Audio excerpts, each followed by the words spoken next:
Hello, my name is Annie Carlson, and this is the page 3 tutorial for the Hüe Nocturne. And I'll be getting right into it and giving you tips and tricks, and then I'll do a recording at the end.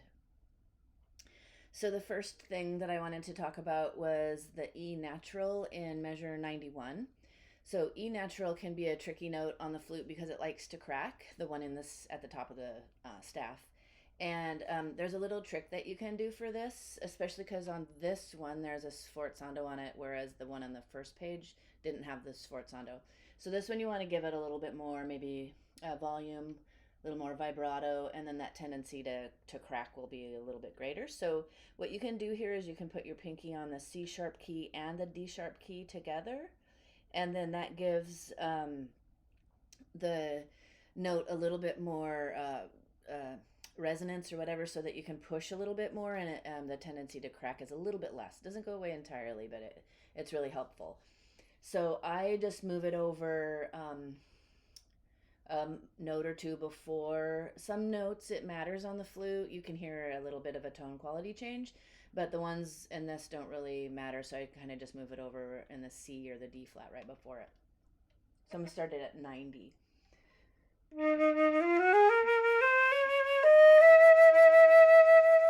So then I just move it over right there, and then I can push on there.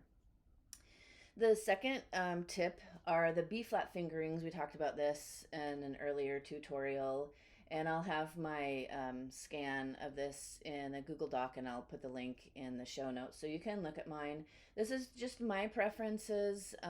You don't have to do what I do, but I do recommend is to mark whatever you decide to do. You can't use the lever, which is this one right here. Oops, that's a C sharp trill. Little lever right there. You can't use that when you have an F afterwards, because then you have to slide off of it to use your first finger, and you just kind of want to avert that disaster. So you can use the first finger B flat, which is 1 and 1, the first one everybody learns. When possible, you can use your B flat thumb key, which is a double key in the back. The way I tell myself to keep the thumb key off is I put a little O there. In this whole passage between 95 and 101, I don't use my B flat thumb key. There's just too many C flats, and so I just use either the lever or the first finger. And yeah, so you can look at the picture of that if you find that helpful, just for ideas. The next thing that I wanted to talk about was measure 103, and this is that whole tone scale again. It does have a little half step in it between the G sharp and the A, but if you split it up, it's still a whole tone scale. And this is kind of a fun place to play around with tone colors a little bit. And so I wanted to just do 2 different ones for you so you could hear the difference. And I'll also put a link that I found again in the show notes for a woman named Jennifer Clough. She actually has a blog, and she's compiled a little list of things you can try out with your embouchure, with inside your mouth, to get different tone colors. And she does talk about that it's hard to change the tone colors when you're without changing the dynamics. So that's a bit of a challenge on the flute. And if you scroll down to the bottom of that blog post, she has some references of where she got all the information. And so if you wanted to dive further into it, you could get a hold of those references and look too. So this is measures 103 and 104. And first I'm going to do it with a kind of a hollow, not very resonant sound.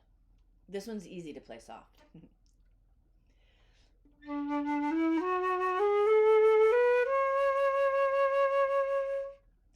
And then, so I was really open inside, and then this was, I mean, this is focused, but it's pretty, maybe I guess a good word would be round. This is round in the aperture.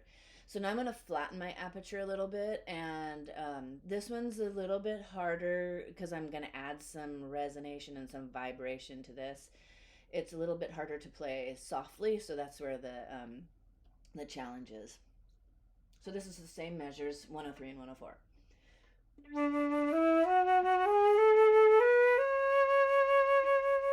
So you can see it's a little bit louder. It's going to project a little bit more, but on the flute, not such a bad thing.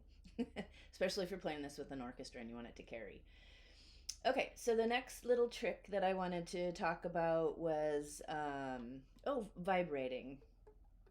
This is a great piece to work on your vibrato with. There's a lot of quarter notes on the downbeats of the measures, and a lot of times what we do, probably not even thinking about it too much, is we leave the vibrato off on the notes of the downbeats, and those are really important notes harmonically, melodically. It's gonna bring those notes out more if you vibrate on them. And so I wanted to play a passage for you down at the bottom, page 121, and I'm gonna, or page number 121 to 128, and I'm going to play it both ways. I'll just leave off the vibrato entirely on the downbeats, and then the second time I play it, I'll add the vibrato in.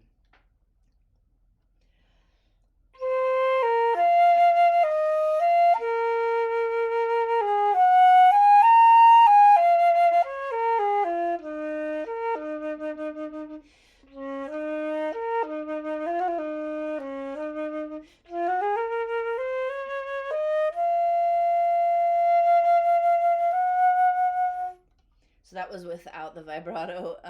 Kind of creeps back in because I've really trained myself not to do that. So this one I'm going to add the vibrato in on the downbeats.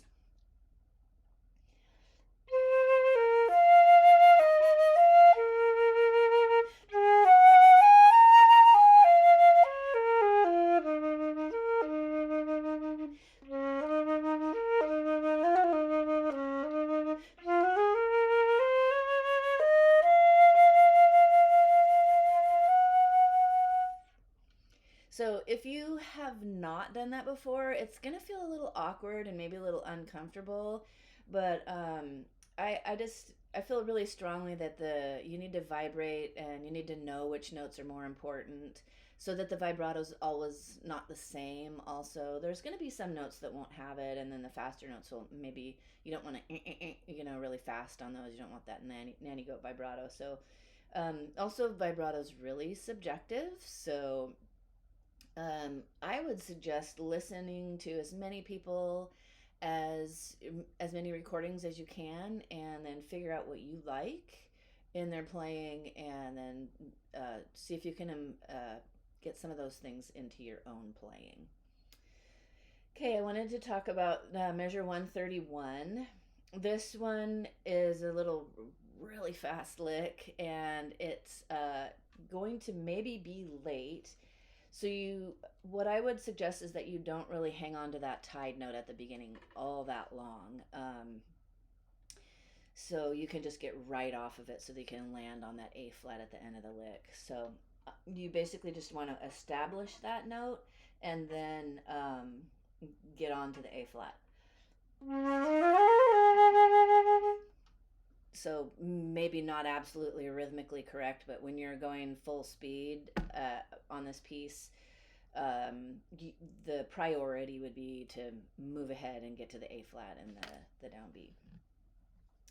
Okay, so the last thing I wanted to talk about on this is the very end, and there are three things that I wanted to talk about on this. So the first one is the pitch on the D flat in the staff. So that one's kind of a tricky note to play in tune. It's a hollow note. It's the flute is the shortest it could be from here to here, and there's just not a lot of resonation in that note. So you want to learn how to add it. There's a bunch of little tricks that you can do. You can leave your right hand down. Doesn't help a whole lot. It helps a little bit, but that's not the only thing you want to do. The other thing that you can do is when we were talking back about the adding resonation to get a different tone color, you can do the same thing with that here. And a lot of times when you add the right hand down and then flatten your aperture a little bit, then that does just the trick. And the idea is to make it sound like the notes around it. So here's an exercise that you can do. So I'm going to play a D flat, and then I'm going to play it with the regular fingering, and then I'm going to play it with the low fingering. So it's the same note, but I just toggle back between the two fingerings.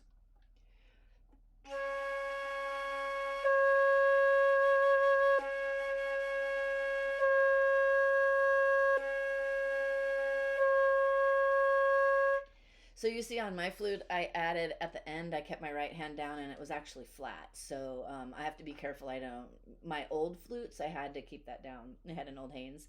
And the pitch was really different than on this one. So it depends on your flute too, how much you have to do. But it's a really great exercise.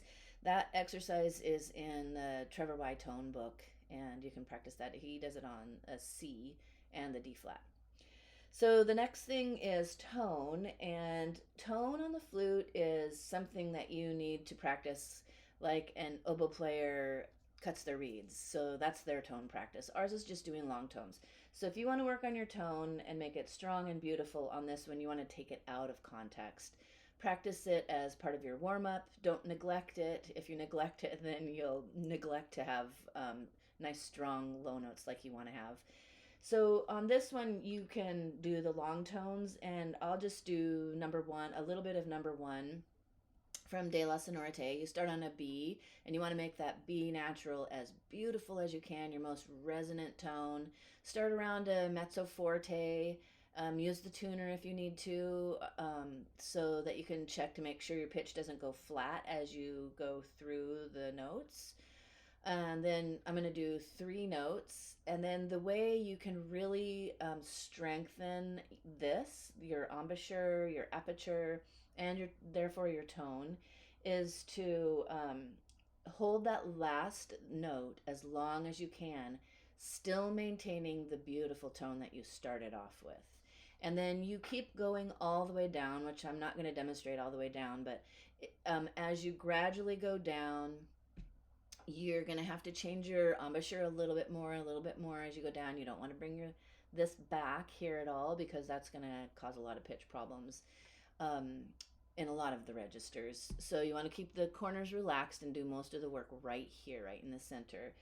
And so just, this is really short. This is can be pretty involved and long time to get it really good. So this is just a really short version of this. And there are also a lot of other things that help strengthen your low notes. Practicing the high notes with nice, beautiful tone helps too. So I'm going to start on a B natural, A sharp, A natural.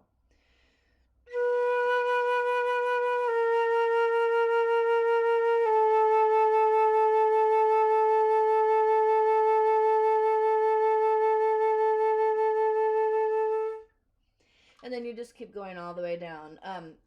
I teach voice too, and one of the things that you talk about a lot with voice with singers is the passaggio. The passaggio is a passageway between where you can sing in your chest voice and your head voice. And so a lot of things change inside of your body and everything like that, and you have to learn how to match those registers. Well, the same is really true on the flute. Everybody has like a little passaggio note where you're going to have to do most of the change in your aperture. And for me, it's an F natural. Other people might have different ones. So when I get to the F natural, I know I'm going to have to do more change than I had to do on those original 3 notes. So I'm actually going to go I'll start on a G flat, and then an F, and then an E. So still in the low register.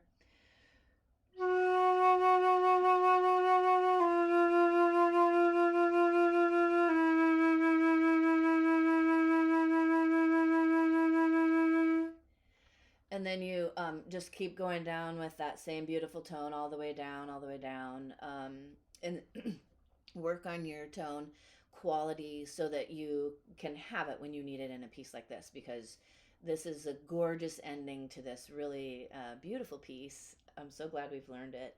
And it's nice to have the tools in your pocket to do what you want to do with it. So the last thing I wanted to talk about on this is vibrato. So vibrato, very subjective topic. So you can play around with it a lot. There's some really great books. Dr. Chris Potter has a really nice book on vibrato. And it's basically teaching you control of the width and the speed. and then how to use it and when to use it. So that's a good one. Um, I just found an article, a Flute Talk article by Patricia George. I'll put that link in the show notes too. So that'll be an easy reference if you don't want to get the Chris Potter book, although I do highly recommend that book. So I'm going to play a little bit for you. I'm just going to play on an A flat, and I'm going to play a wide vibrato and then a narrow vibrato.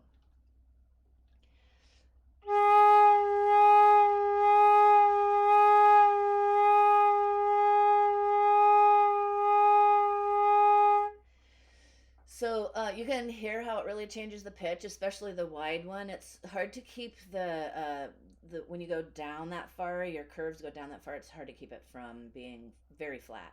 So this is also an exercise in support. And then the next one is fast vibrato versus a slower vibrato.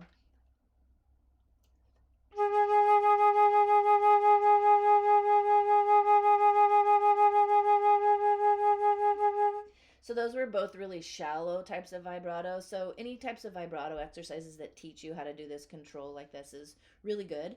And then you get the fun part of deciding what you want to do on this piece. My recommendation is you don't make it countable. So 5s and 7s are good. You also don't want to do it the same the whole way. So maybe you could do more vibrato when it's more important harmonically. You're just adding decoration into it, basically, to a very graceful close to this piece. So I'll just play my version of it without the accompaniment so you can see what I do with it. So I'm starting pick up to measure 133.